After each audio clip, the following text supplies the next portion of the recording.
so bold to reduce unemployment.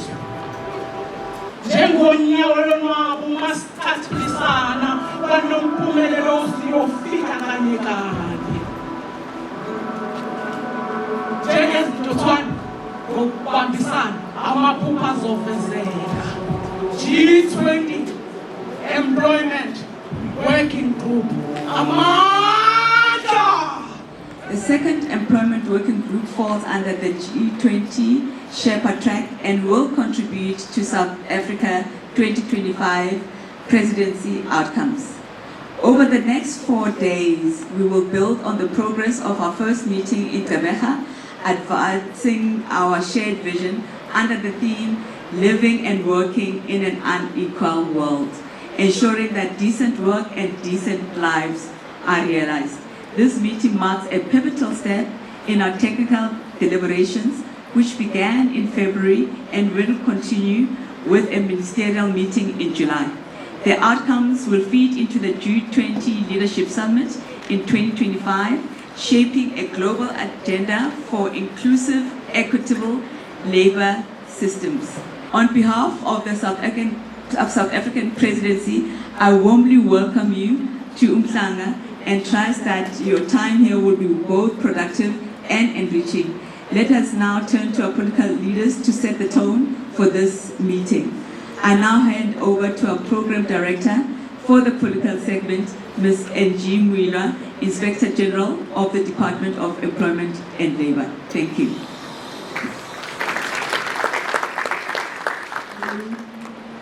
I just want to recognize the presence of our political principals, and I just also want to ride on the protocol that was given by the Acting Director General. Distinguished guests, ladies and gentlemen, on behalf of the government and the people of KwaZulu-Natal, I wish to welcome all the delegates to the second employment working group on living and working in an unequal world, ensuring a decent work and decent lives taking place here in Umhlanga. While we come to this gathering with differentiated records of achievement in earning wage and discrimination, I wish to say that all of us are equally guilty of such discrimination wherever it may occur. It was the great Martin Luther King Jr. who famously said that, and I quote, "Injustice anywhere is a threat to justice everywhere," close quote. One of the papers to this gathering in the latest World Economic Forum's Global Gender Gap report, which states that South African women receive between 23% and 35% less than men for the same work done. This discrepancy is to be found in many countries across the G20 and the world. The document also lists inequitable public procurement spend between women-owned and managed business compared to those of men globally. I have no doubt that the discussion of equality between men and women in the workplace that forms part of this week will consolidate the achievement of the Brisbane goal of promoting equal opportunities and treatment at work for all. Together, under the G20, we will take the struggle further in the back of overcoming the barriers to equality between men and women during their lifetime. As developing countries and as sub-international states like South Africa and KwaZulu-Natal, this engagement gives us an opportunity to rise to higher standards of labor force participation globally. While our own constitution in South Africa guarantees equality between men and women, there remains a lack between policy and practice in the workplace and society. History is our side because wherever South Africa had its back against the wall or faced formidable challenges, it rose to the challenge We will confront the challenges of our time, drawing inspiration from the resilience and unity that has long defined South Africa's history. Here in KwaZulu-Natal, a province shaped by both struggle and triumph, we understand the cost of division and the power of collaboration. This working group is a call to action for one and all to put their shoulder to the wheel of progress. Let us harness the spirit of those who came before us. Let us craft policies that lift the marginalized, economies that empower workers, and international alliances that prioritize justice and prosperity.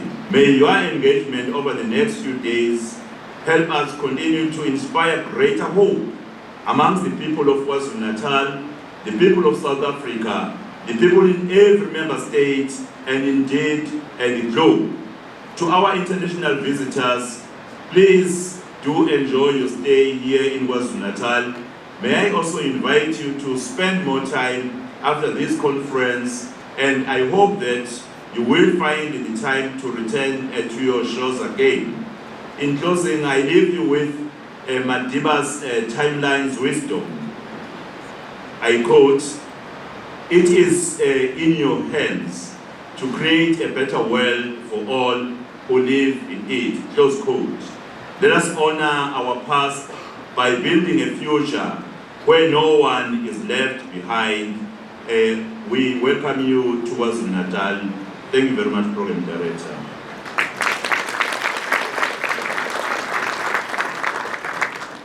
Thank you very much, G. Moiwa, honorable delegates from the continent and the world, distinguished ladies and gentlemen. Good morning to you all. Sanibonani. It is with great honor that I address you today as we continue establishing the foundational building blocks necessary to advance our collective vision, one that is rooted in social justice, fairness, and in eliminating global inequalities in labor markets. We convened in Gqeberha in February for the first employment working group meeting, and once again, we are here today to continue the good work. During this second G20 employment working group meeting, we'll focus on two critical priorities, that is addressing inequality and the declining labor income share, which have profound implications for living standards and advancing gender equality in the workforce.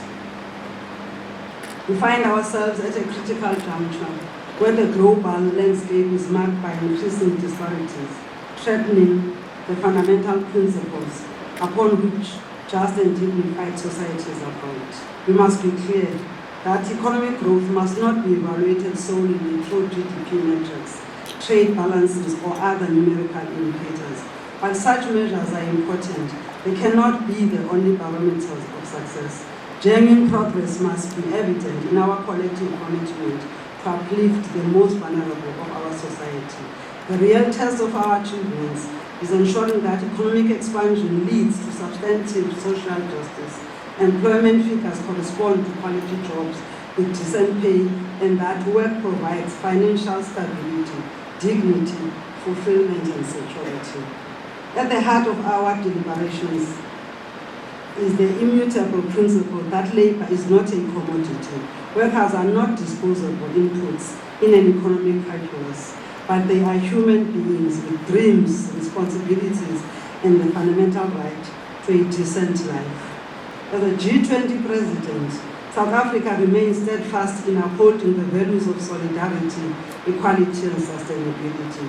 These are not abstract ideals or rhetorical flourishes. They serve as the foundation upon which our policies, governance, structures, and international engagements are built. We categorically reject any notion that human suffering can be reduced to a mere footnote in pursuing political expediency or economic dominance. This means that like-minded G20 countries must rise to the occasion and forge resilient labor market policies that protect jobs, safeguard economic stability, and ensure that our economies remain viable despite mounting global uncertainties. I wish this working group successful deliberations over the coming days, and you are most welcome. I thank you.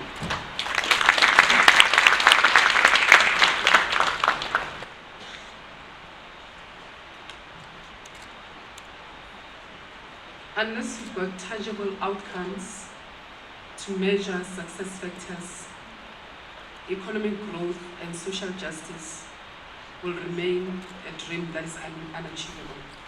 Thank you, Minister Mel, for that address. At this one time, I'm going to invite our social partners representing the L20.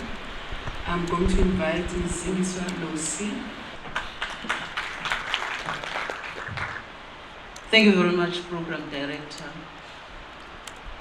The Honorable Premier of KwaZulu-Natal, Ubabunduli Mpemba, Her Excellency Minister Meth, the Deputy Ministers and the Diplomatic Corps, members of Troika, our social partners, the L20 and B20, esteemed guests, our international guests, especially those that are experiencing the vibrant tapestry of South Africa for the first time.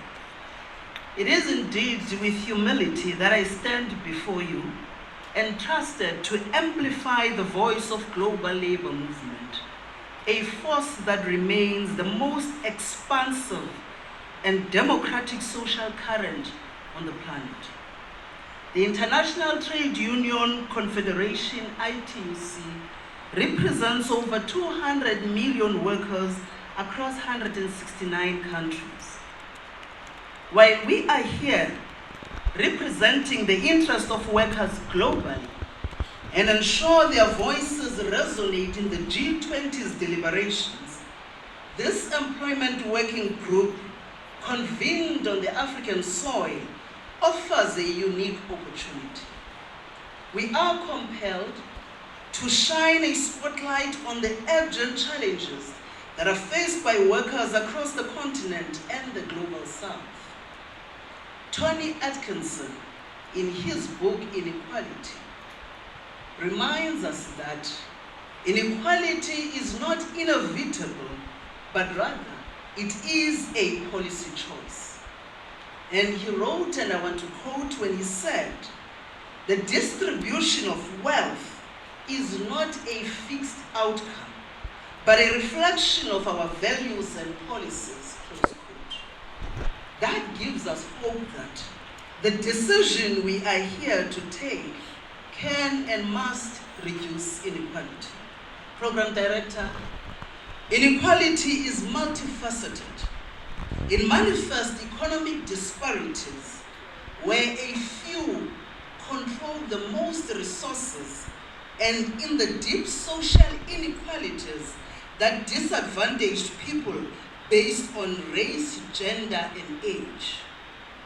Unequal access to health care, to education, and to opportunity perpetuates these injustices, limiting social mobility and trapping generations in poverty.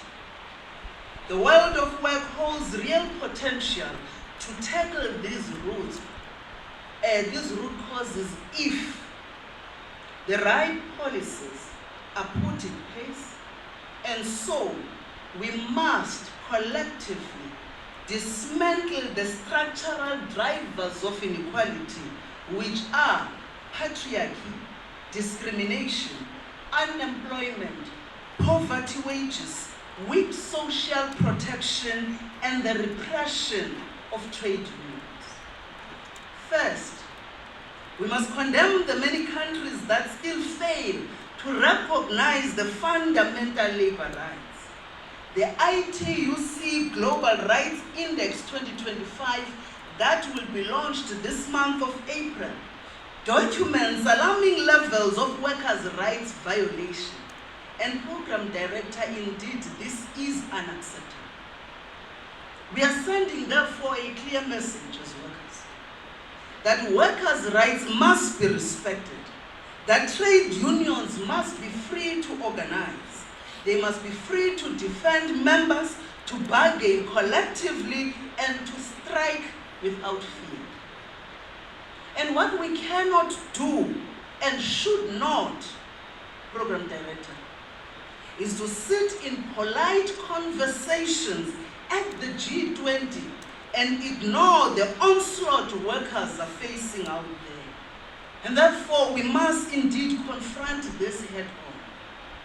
And in order for us to address inequality in the workplace and improve labor's share of income, we must reduce wage gaps and disparities in workforce participation, especially between men and women. And in order for us to do this demands strong labor market institutions. It demands equal pay for work of equal value. It demands non-discrimination and expanded social protection. And therefore, we need public services that are accessible and universal. And minimum wages and collective bargaining are not an option, but they are essential. Program Director, pay transparency is also critical, not between men and women, but between executives and frontline workers. We must therefore push for objective job appraisals and care policies that support a fair distribution of caregiving responsibilities. Upskilling and reskilling, especially of women in STEM and leadership, must be part of our toolbox to address horizontal and vertical segregation. But of course, wages alone are not enough. We must therefore grow equality employment. We must adjust minimum wages regularly in order for it to keep pace with inflation. A living wage must be a basic guarantee and not a privilege. So the G20 Employment Working Group must prioritize a just transition that protects jobs, that strengthen the states, and invest in public goods and deliver decent and sustainable livelihoods. Indeed, ladies and gentlemen, the challenges are immense and failure is not an option. Thank you very much.